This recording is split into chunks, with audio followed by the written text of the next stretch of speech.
The remote start operating range is approximately 200 feet from the vehicle. For remote start to function, the car must be in park with the ignition off and all doors must be closed and locked.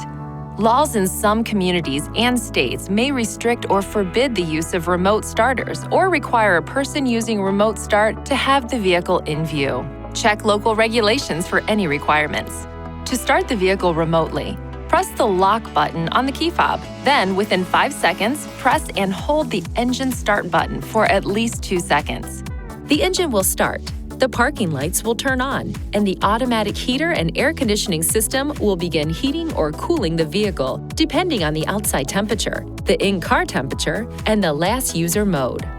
During this period, the heater and air conditioning display and buttons will not operate until the ignition switch is turned on. The engine will run for 10 minutes and then turn off.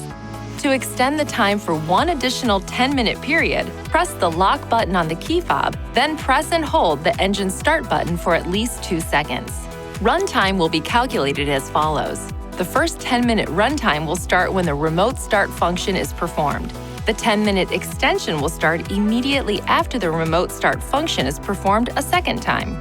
For example, if the engine has been running for 5 minutes and you extend the remote engine start, the engine will run for a total of 15 minutes.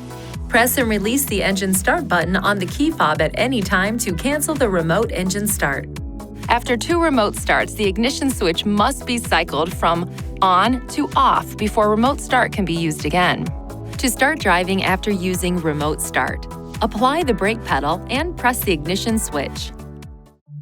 Please see your owner's manual for important safety information, system limitations, and additional operating and feature information.